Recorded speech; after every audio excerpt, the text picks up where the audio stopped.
Today we'll discuss the environmentalism and sustainability. Environmentalism. It is a theory that views environment rather than heredity as the important factor in the development and especially the cultural and intellectual development of an individual or group. The environmentalism, it is an advocacy of the preservation, restoration, or improvement of the natural environment, especially the movement to control pollution.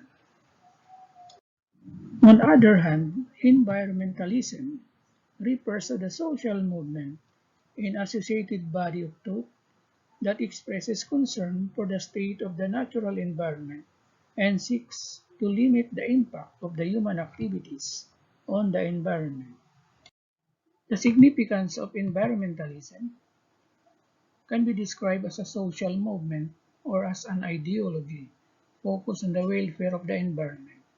Environmentalism seeks to protect and conserve the elements of the Earth's ecosystem, including water, air, land, animals, and plants, along with the entire habitats such as rainforests, deserts, and oceans. Concepts dealing with the environment issues include the management of the natural resources, overpopulation, commercial logging, urbanization, and global warming. The effects of human development and activity have harmed and altered the Earth's natural state. Environmentalism works to correct the damage as well as prevent future destruction. We have the environmental problems. The major environmental issues such as biodiversity depletion, air pollution, water pollution, the waste production, and the food supply problem. First, the biodiversity depletion.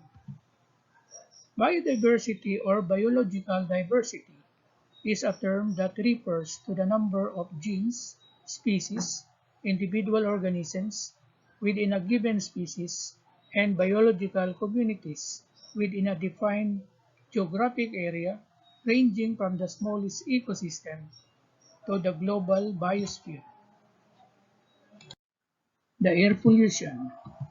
Air pollution is a mixture of solid particles and gases in the air. Car emissions, chemicals from factories, dust, pollen, and whole spores can be suspended as particles. Ozone, a gas, is a major part of air pollution in cities. When ozones form air pollution, it's also called smog. Some air pollutants are poisonous. Water pollution. Water pollution occurs when harmful substances, often chemicals or microorganisms, contaminate a stream, river, lake, ocean, aquifer, or other body of water, degrading water quality and rendering it toxic to humans or the environment. Waste production. Waste production implies the use of material and energy and the depletion of the Earth's renewable and non-renewable resources. Food supply problem.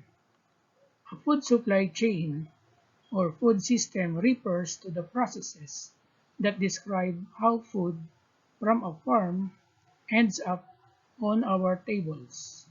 The processes include production, processing, distribution, consumption, and disposal. Every step of the supply chain requires human and natural resources. The causes of the environmental problems. First is population growth. Second is wasteful and unsustainable resource use. Third, poverty. Fourth, failure to include environmental cost of goods and services in market prices. Next, too little knowledge on how nature works. The question is, what is environment? Environment is everything that affects living organisms. In other words, in relation to ecology, it is a biological science that studies the relationship between living organisms and their environment. In ecology, sustainability is how biological systems remain diverse and productive. Long-lived and healthy wetlands and forests are examples of sustainable biological systems. In more general terms, sustainability is the endurance of systems and processes. Here is the example of different resources. First, the perpetual resources. Second, renewable resources. And the third is non-renewable resources. People with different environmental worldviews often disagree about the seriousness of environmental problems and what we should do about them. In perpetual resources, it is a renewed continuously on human scale, such as the solar energy and the wind energy. The renewable resources can be depleted or degraded. Sustainable yield, the highest rate at which a renewable resource can be used without reducing its supply.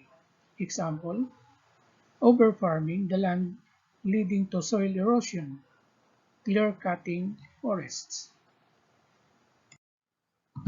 The environmental degradation, when we exceed the natural replacement rate or the resource. Example, groundwater depletion or the water pollution. This is the tragedy of commons. Degradation of renewable free access resources. If I do not use the resources, someone else will. The little bit I use or pollute is not enough to matter, and such resources are renewable anyway. We have the non-renewable resources. First, exist only in fixed quantities on Earth. Second, metallic resources such as iron, copper, aluminum. Next, the non-metallic resources, which is salt, clay, and sun. The energy resources such as coal, oil, or natural gas. In sustainability, the word sustainability comes from sustainable plus IT, and sustainable is, for instance, a composition of substance enable, so we start from beginning.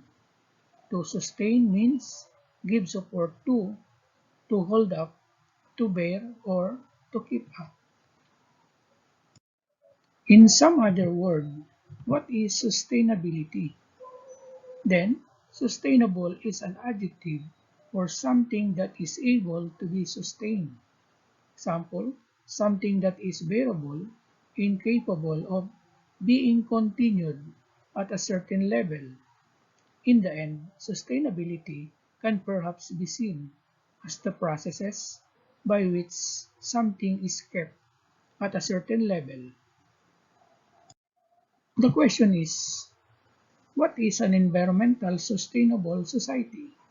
First, our lives and economies depend on energy from the sun, the solar capital, and natural resources in natural services, which is the natural capital provided by the earth. Another one, living sustainably means living off Earth's natural income without depleting or degrading the natural capital that supplies it. How an environmental sustainable society grows economically. First, society can become more environmental sustainable through economic development dedicated to improving the quality of life for everyone without degrading the Earth's life support systems. We have four scientific principles of sustainability. Nature has sustained itself for billions of years by using solar energy, biodiversity, population regulation, and nutrient cycling. Lessons from nature we have can apply to our lifestyles and economies. The four scientific principles of sustainability.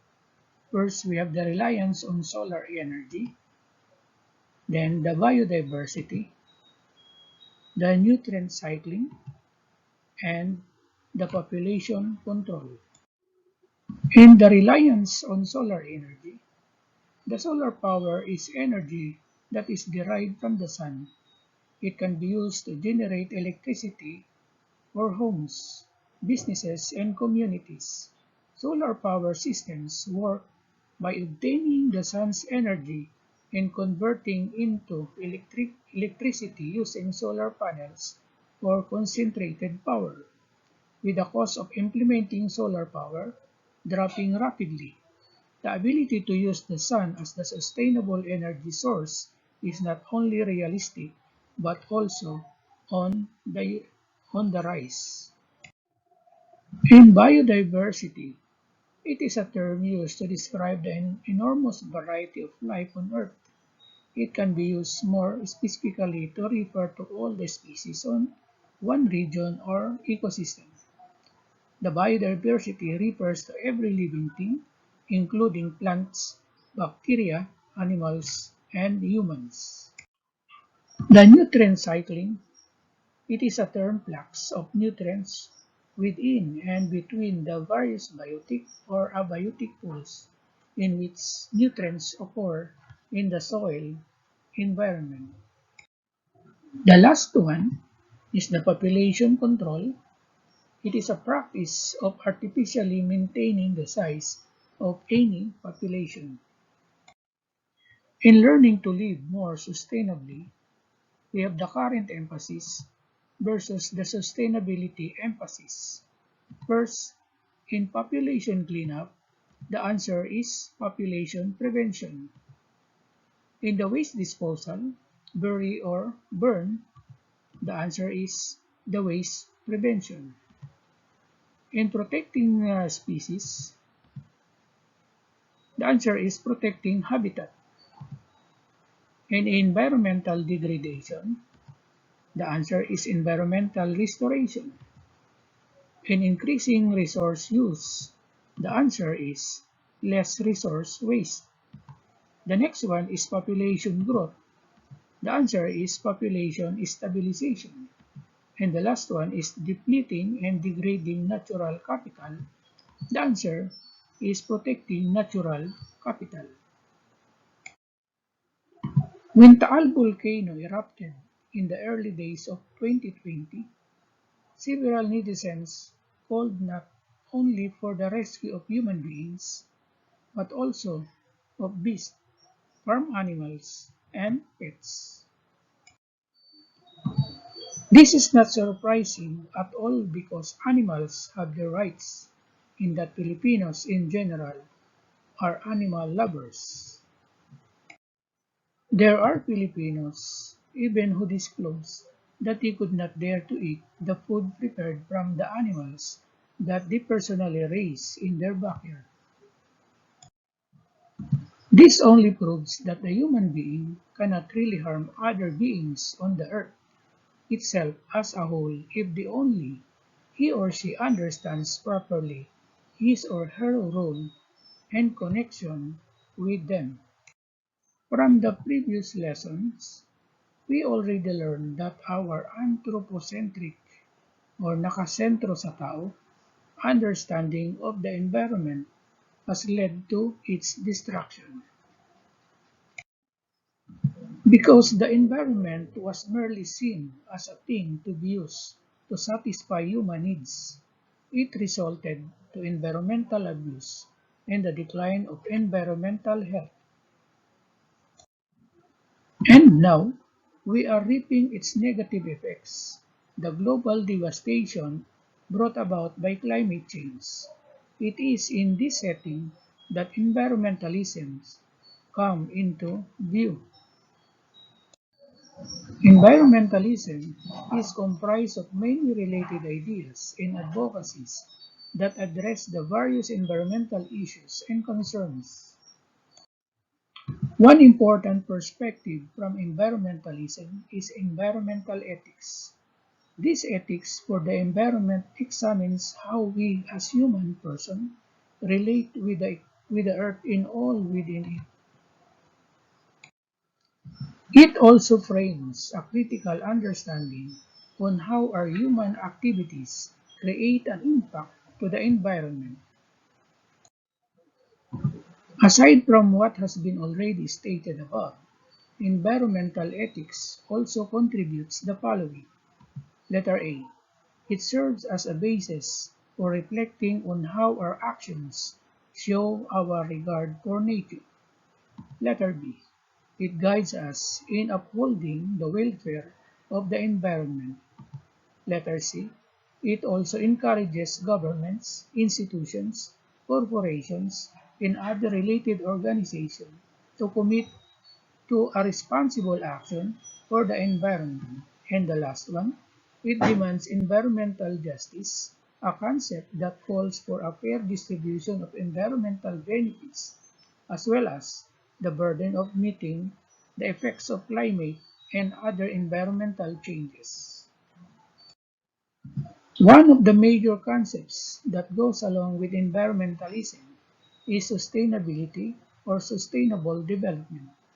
This concept teaches us to make wise decisions concerning the use of Earth's resources today so that there is still enough left for tomorrow.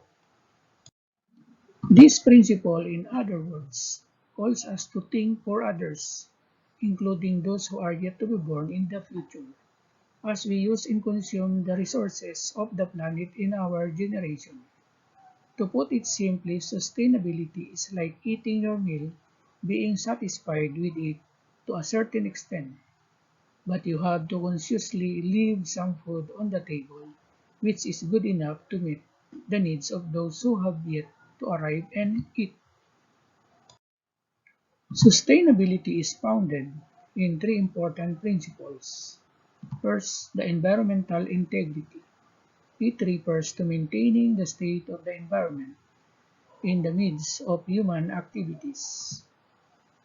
Here, human activities are well thought and managed in such a way that their impact to the ecosystem becomes minimal. The next is economic efficiency, refers to the wise use of resources, that is using the resources in their entirely, if possibly, to avoid unnecessary waste.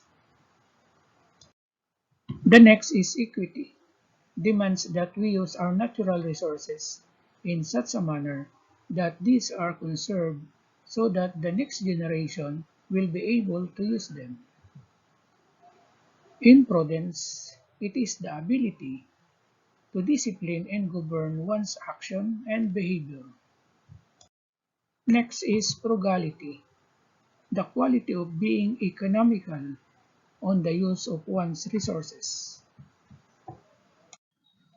Indeed, since it is human activity that has seriously threatened the integrity of the environment, it is also our duty to do something to restore it. We already have the tools of environmentalism and sustainability in our hands. Why not start reaching out for the healing of this broken earth? The trees, fish, mountains, seas, lands. The main idea is that we must act responsibly so that resources on the planet will be able to support many generations to come. Thank you and see you next week.